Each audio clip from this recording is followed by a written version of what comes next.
Esto que ha trascendido en las últimas horas, esta testigo arrepentida, le podríamos decir, que secretaria del diputado Milman, que ha denunciado en la justicia que su teléfono ha sido borrado en la oficina de la presidenta del PRO, Patricia Bullrich, para hablar un poco de esto y cómo está la causa, el avance de la causa. Parece como que es una causa que viene muy lentamente. Recordemos que el atentado a la vicepresidenta de la Nación transcurrió el 1 de septiembre del año pasado, ¿no? Pasaron como unos meses y hasta el día de hoy todavía no conocemos quiénes fueron los autores intelectuales. Hay 3 detenidos, pero todos sabemos que esta gente no actuó sola. Para charlar un poco de esto tenemos en comunicación telefónica y le damos la bienvenida al ex juez de la Cámara Federal y ex presidente del Tribunal Oral en lo Criminal Federal número 1 de La Plata, el doctor Carlos Rosansky. Hola Carlos, ¿cómo estás? Verónica Sarasola te saluda. ¿Cómo estás, Verónica? Un placer. Gracias por atendernos, Doc. ¿Lo puedo tutear? Por supuesto, es un gusto. Porque así es como más amena la conversación, ¿no? Y como más para que quien está del otro lado le sea más cercana a lo que charlamos. Carlos, doctor, ¿en qué instancia está la causa? ¿Cómo se avanza? ¿Qué pasa con la justicia en este país? Son muchas preguntas, ¿no? La causa no avanza. Estaba decidido de entrada, por lo menos todo indica que ya habían decidido de entrada que solamente iban a llegar hasta donde se pudiera en el mínimo, en su mínima expresión, que en este caso son las 3 personas que están detenidas, punto y aparte. Y claramente eso fue lo que hicieron, están cumpliendo, tanto la jueza como el fiscal, y ese es completamente peligroso, es ilegal, no tiene nada que ver con lo que nuestro sistema judicial establece. Así que es muy preocupante, pero era esperable, era algo, por lo menos de mi parte, absolutamente previsible. Y bueno, pues sí, y ahora, viste, con estas declaraciones de esta testigo arrepentida, ayer la presidenta del PRO salió a decir que era todo un invento, que hicieron una serie de Netflix.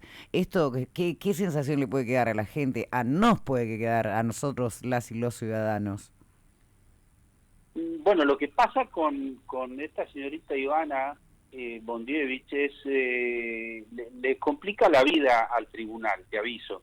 Le complica la vida a la jueza, al fiscal y a todo el sistema, porque hay momentos en los cuales vos ya no sabés cómo hacer cuando querés encubrir. Acá está, insisto, hay un encubrimiento muy importante y muy grave de parte del juzgado, pero resulta que aparece una persona, testigo, que bajo juramento te está dando datos importantísimos acerca del lugar donde le borraron los datos de su celular, tanto a ella como a su compañera y al diputado Milman, y eso indica directamente a la presidenta del PRO, que es Patricia Bullrich. Por lo tanto, el escenario político es enorme, e insisto, ya lo conocíamos, pero ahora hay una testigo que te lo está diciendo. Entonces, bueno, es incierto lo que va a pasar, porque el juzgado no quiere investigar. Están arriesgándose ellos mismos sus cargos porque están cometiendo delitos, a mi entender, que es encubrimiento agravado,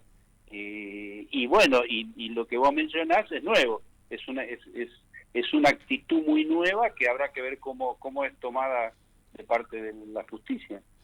Y hablando de la justicia, ¿qué opinión te merece lo que acaba de suceder hoy, a días nada más de las elecciones, que también la Corte acaba de determinar que no se van a realizar las elecciones en 2 provincias, tanto en San Juan como en Tucumán? Mira, eso va en sintonía con lo otro que estábamos conversando. La justicia argentina tiene un sector en su poder judicial que es una banda delictiva muy peligrosa, que viene haciendo de las suyas hace tiempo. Conocemos muchos de ellos, Carlos Stornelli, por ejemplo, para dar nada más que uno de los muchos ejemplos que se pueden dar, y la Corte Suprema está a la cabeza de esas operaciones. No nos olvidemos que los 4 jueces de la Corte Suprema están sospechados fuertemente, están investigados en el Congreso de la Nación, y lo que están haciendo, insisto, va en sintonía con el avance de ese sector del Poder Judicial, que es el más reaccionario, el más poderoso, y que por supuesto va en sintonía con la derecha. Entonces el fallo de la Corte, que no es un fallo jurídico, no nos equivoquemos, no hay que ponerse a estudiar derecho, es un fallo político, claramente lo que está insisto, va en sintonía con la tarea de desestabilizar que venimos padeciendo desde que asumió el presidente de la Nación. Y a partir de ahí no podemos tampoco sorprendernos. El fallo es una barbaridad, Verónica, realmente es una barbaridad en todo sentido. Y te vuelvo a la causa del atentado contra la vicepresidenta, le iba a decir la vicepresidenta de la Nación. Y ahora, Ojalá la presidenta. ¿Qué pasaría de acá en adelante a partir de la declaración de esta testigo? Que además me imagino que ella debe estar con protección y todo lo que... El presidente de la Nación, de hecho, en el día de ayer se refirió a ella y celebró su valentía de hacer semejante denuncia, sobre todo judicialmente, porque viste que por ahí estas denuncias se hacen mediáticamente y no llegan a la justicia. Bueno, ahora esta denuncia está en la justicia. ¿Qué pasa de acá en adelante? ¿Qué debería pasar? En realidad, que no va a pasar, sabemos, pero ¿qué debería pasar?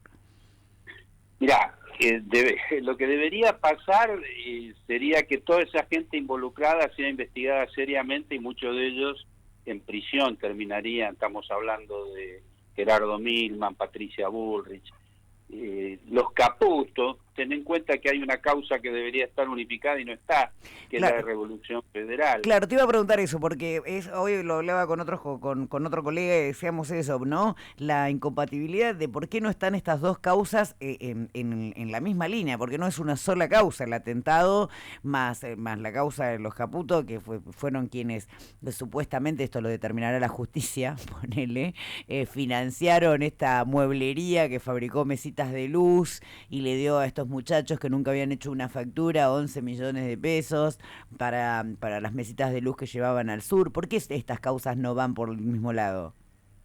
Porque sería muy peligroso, porque el peligro más grande que implicaría es que se esclarezcan los hechos y que se sepa quién financió y quién planificó el atentado, Verónica. Y vos decís que estos tres, los tres que están detenidos, Brenda Uliarte, Carrizo creo que es el apellido del otro, y Sabac Montiel, en algún momento no, porque afrontan muchos años de condena, en algún momento no se podrían quebrar y salir a contar la verdad. Tengo mis dudas. No te olvides que ellos están en el medio de una situación, como vos decís, comprometida judicialmente, pero también con un riesgo enorme si llegaran a delatar a quienes los contrataron. Pensá que ellos están vinculados a Revolución Federal, que Revolución Federal fue financiado, como vos decías, fue financiado por el grupo Caputo, en un argumento ridículo, infantil, de que la hermana de Caputo pasaba caminando por un lugar de, no sé, qué sé yo, realmente hay un punto en el cual uno tiene que sentarse y decir, bueno, no sigamos dándonos máquina con esto. Estamos en un momento muy complicado, hay un sector de la sociedad muy reaccionario que lo único que hace es desestabilizar, y hay un sector que es el oficialista que está intentando dar respuesta. Hasta ahora no la dio, el presidente de la Nación no dio respuesta adecuada, y bueno, esperemos que se reaccione a tiempo. Cada día que pasa es muy grave la situación. El fallo de la Corte de hoy es un sacudón muy fuerte para la sociedad británica. Y otra cosa que te quería preguntar, ¿cuál era tu mirada? Porque yo me acuerdo que ni bien sucedió el intento de asesinato a la vicepresidenta, salió como a la luz esta señora Ximena de Tesanos Pinto, que además alojaba a la abogada de integrantes de Revolución Federal, y de repente de la noche a la mañana no se habló más de esta señora que prestaba su departamento donde todos los no les voy a decir militantes porque esos no son militantes, donde todos los integrantes, ahí está, de Revolución Federal se reunían, se juntaban. Esto lo digo yo y corre por mi cuenta. Yo creo que organizaban una serie de logística para sacar fotos y todo del domicilio de la vicepresidenta. ¿Por qué de esta señora no se habló más? No sé si está imputada o no está imputada, porque tiene un grado de participación en lo que sucedió. No está imputada, y no citarla, no investigarla y no indagar sobre eso es delito a su vez, es parte del encubrimiento, Verónica. Se está encubriendo el atentado y se está encubriendo desde el lugar donde debería investigarse, lo cual agrava profundamente la situación. Se está encubriendo desde el corazón del Poder Judicial, se está encubriendo nada menos que desde el juzgado que debería investigar el fiscal que debería investigar o que está a cargo de la investigación es el presidente de la Asociación de Fiscales, está vinculado íntimamente al procurador de la Ciudad de Buenos Aires, al jefe de fiscales, que es Juan Bautista Maíquez, a su vez sicario de Mauricio Macri en el Consejo de la Magistratura cuando fue presidente 4 años, que a su vez preside la Asociación Internacional de Fiscales. ¿Se entiende, Vero? Hay un nivel de complicidad absolutamente mafioso que representa, insisto, un desafío importante. Y vos, frente a los desafíos importantes, tenés que tomar decisiones importantes. Recordá cuando Néstor Kirchner, en su momento, y ni bien asumió la presidencia de la Nación, tomó medidas y se pudo cambiar la Corte Suprema de Justicia. Eso trajo los juicios a los genocidas. De modo que cuando hay decisión política se cambian las cosas. Yo en este tema especial del Poder Judicial creo que no hubo en ningún momento decisión política. Y yo sabés que estaba pensando, Carlos, doctor, estamos en comunicación telefónica con el doctor Carlos Rosangi hablando sobre el hecho sobre estos últimos descubrimientos, esta testigo hoy arrepentida de la causa contra el atentado de la vicepresidenta Cristina Fernández de Kirchner. ¿Sabés también por qué quería hablar de esto con vos, Carlos? Porque yo sabés que pienso que muchas veces esto pasa muy por encima, ¿viste? Por los medios, las redes sociales, los medios hegemónicos, pasa muy por encima y muy por arriba, y al ciudadano, la ciudadana a pie, por ahí no me gusta subestimar a la gente, pero por ahí dice, bueno, esto es algo de la política, lo que hace la Corte es de la política, todo tiene que ver con la política. No, es esta misma Corte que no autorizó que los servicios de comunicación sean esenciales, por ejemplo, y eso nos afecta a todos y todas.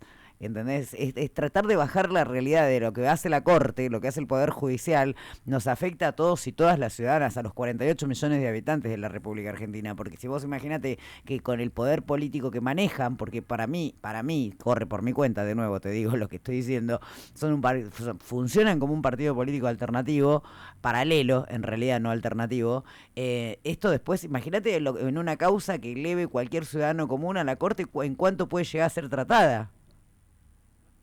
Claro, lo que pasa es que hay una parte de la ciudadanía, vos decías, el ciudadano a pie son millones de personas que no son todos iguales. Hay un sector de ese ciudadano de pie que es manipulado por los medios hegemónicos todos los días. Son los votos de la derecha que no provienen precisamente de los ricos solamente, porque los ricos son minorías. Por lo tanto, hay un sector fuerte que no son de personas adineradas, que son víctimas de la manipulación que todos los días esos medios inyectan a lo largo del país. Esa es la realidad. Y también habría que pensar que sobre eso tampoco se tomaron medidas, referido, por ejemplo, a la ley de medios. Claro. Entonces, cuando vos, mirá, anoche yo estaba escuchando, lo tuve que hacer porque a veces hay que hacer el esfuerzo. Lo estaba escuchando a Babi Echecopar, un ratito nada más, ¿no? Yo lo escucho a veces, quédate tranquilo. Me doy todos los gustos. Sí, pero vos sabés que es muy, muy impresionante, me resultó, porque el nivel de agresión y de violencia con que se expresaba realmente me pareció sorprendente, y una vez más me acordé de que no se toma una sola medida para frenar eso, que te repito, todos sabemos que eso no es libertad de expresión, simplemente es una manipulación, y en muchísimos casos comete un delito, como este hombre casi todos los días. No, sigo como la misma Viviana Canosa, que ha dicho barbaridades. Por supuesto. Y nosotros desde el sindicato que integro yo, el CIPREVO, el Sindicato de Prensa de la Bonaerense, lo hemos conversado de elevar una denuncia, porque no, libertad de expresión es otra cosa. Vos no podés sentarte, nosotros que estamos atrás de un micrófono tenemos una responsabilidad. No me puedo sentar acá a decir lo que se me antoja, porque se me antoja agraviando, injuriando, calumniando porque piensa distinto que yo, ¿no? No, lo que pasa es que además, Verónica, vos cuando haces una denuncia presuponés que el sistema funciona, todos pensamos eso, y en la práctica tampoco funciona. Entonces, si desde la política no se toman las medidas, me refiero Poder Ejecutivo y Legislativo, no se toman las medidas para frenar esa barbarie comunicacional, y a su vez Si denunciás en la justicia tampoco te dan bolilla, evidentemente eso explica un poco por qué seguimos escuchando a Babi Echecopar en televisión. Y Carlos, ¿por qué vos crees que no se puede llegar de una buena vez por todas a una reforma judicial con perspectiva de género, que es lo que pedimos muchas también, muchas y muchos? ¿Por qué no se puede llegar? ¿Por qué el poder político y el poder ejecutivo, o sea, una orden del ejecutivo que baje al legislativo y se llegue a una reforma judicial en serio? Porque no quiere. A ver, ese tipo de reforma requiere una decisión política como primera medida. En segundo lugar, esa decisión política, si querés que sea exitosa, tenés que rodearte de un equipo adecuado que primero que no sea parte del problema, porque ninguna institución se depura a sí misma, lo sabemos sobradamente. De modo que vos tenés que reunirte con gente de distintas disciplinas que pueda trabajar y abordar la institución Poder Judicial desde un lugar distinto, haciendo un análisis institucional que hasta ahora ni siquiera se intentó. Pero te repito, el primer paso es la decisión política y el segundo es convocar a la gente que realmente sea experta en la materia para poder aspirar a solucionar un problema de la gravedad del que tenemos. Lo que empezó con tu comentario sobre la Corte Suprema es una muestra muy clara de lo que está pasando en ese sentido y de la gravedad y peligro que corremos todos. Claro, y yo estaba pensando, Carlos, esto para cerrar y no sacarte más tiempo. Si se tomara esa decisión política, vos pues hoy yo estoy segura no tengo certezas, pero tampoco dudas, que si me paro acá en nuestra ciudad en 8:48 y le pregunto, hago una encuesta con la gente que camina y le pregunto cuánto le importa la Corte Suprema y me van a decir nada. No la hice esa encuesta, pero te juro que estoy convencida, por eso te digo, no tengo certezas, pero no tengo dudas. Si confía en la justicia o en el Poder Judicial, estoy segura que la mayoría me dirían que no, porque hay un descreimiento, una incredulidad sobre el Poder Judicial increíble. ¿Vos creés que si se llegara a esta decisión política, que a la que yo creo que falta mucho para arribar y a que se tome, podría revertirse lo que piensan la mayoría de las y los compatriotas sobre el Poder Judicial? Mirá, el político que pueda tomar ese tipo de decisión multiplicaría geométricamente el apoyo popular. ¿Y entonces por qué nadie lo hace? Porque no quieren. ¿Sabés por qué? Porque la familia judicial es muy grande y hay mucha gente que no lo dice, pero pertenece y está contenta de pertenecer a esa familia, y muchas veces una parte de la familia política también. Cada vez que hay que tocar estructuras hay resistencia, y esa resistencia es muy fuerte, y el cambio de estructuras cuesta, se demostró a lo largo de la historia. Ahora, eso no significa que no tengas que intentarlo, porque ya sabemos lo que nos pasa cuando no lo cambiamos. En la ley de interrupción voluntaria del embarazo fue un ejemplo clarísimo de lo que significa un movimiento cuando se propone cambiar la realidad. Y cambiaron la historia, y digo cambiaron porque me queda feo que me incluya, ¿no? Cambiamos, porque marchamos tantas veces. Pero Vero, es el movimiento feminista, claramente esto fue un logro del movimiento feminista. Entonces, realmente si querés un ejemplo, ese es un ejemplo de cómo se puede cambiar la realidad. Y el 2x1 lo mismo, porque también fuimos 400.000 personas a la calle y cambiamos la realidad. Así que el que no la cambia es porque no quiere. Sí, pero también ahí, permíteme, me voy a extender un cachito, también en los dos ejemplos que ponés vos, tanto cuando todas y todos militamos por la legalización por la ley de interrupción voluntaria del embarazo, tanto como en el 2x1, se llegó a nosotros hemos logrado, eso te lo digo yo desde el movimiento feminista, ¿no? Hemos logrado llegar a las generaciones nuevas con esta lucha. Muchas pibas y pibes de las nuevas generaciones se tomaron esta bandera como propia. Lo que arrancó Dora Barrancos hace mucho y el resto de las compañeras que son más longevas y empezaron esta lucha, nosotros hemos llegado, a partir de ellas, por supuesto, a llegar a las generaciones de niñas, niños y niñas de 12, 13, 14, 15 años. Con lo que pasa con el Poder Judicial es que las generaciones nuevas no están ni enteradas, en la mayoría de sus casos, qué es lo que está sucediendo. Me parece que son como una secta que funcionan solamente para un séquito, y hablamos de esto los que nos dedicamos a esto nada más. No llega a ser un tema de discusión popular. No, pero las consecuencias las paga el pueblo, así Totalmente. que en ese sentido eso es muy claro. Pero fíjate, volviendo al movimiento feminista, hay un dato que no se suele mencionar porque, qué sé yo, porque causa irritación, pero en ese trayecto hacia la ley del aborto, por supuesto que gente como la que mencionaba, Dora Barranco, una amiga entrañable, que conozco hace muchos años, y toda la gente que luchaba por esto, ahí se pudo ver un par de personajes que se ponían el pañuelo verde y que no vacilan, hoy no vacilan en traicionar todo lo que tenga que ver con acceso a derechos o reconocimiento de derechos. Te doy dos nombres, Lipovetsky y Los Penato, creo que se llama la Sí, diputada. Los Penato que dio un discurso, si yo lo Exacto, saco aislado emotivo. claro, si lo saco aislado de lo que significa la diputada en Ujú. general y cómo ha sido su gestión como legisladora, Y sus es un discursos, discurso que yo pero militaría al lado, pero después la escucho con todo fascistas, lo otro ¿no? lo que dice y no la quiero bastante lejos. Justamente, eso te lo recuerdo simplemente para que en algún momento se pueda conversar sobre eso también. Por supuesto. Doctor Rosangi, ha sido como siempre muy gentil de atenderme y de compartir un ratito de tu tarde con nosotros. No, al contrario, era un gusto y a disposición. Te mando un abrazo grande. Igualmente, hasta Hasta luego. luego.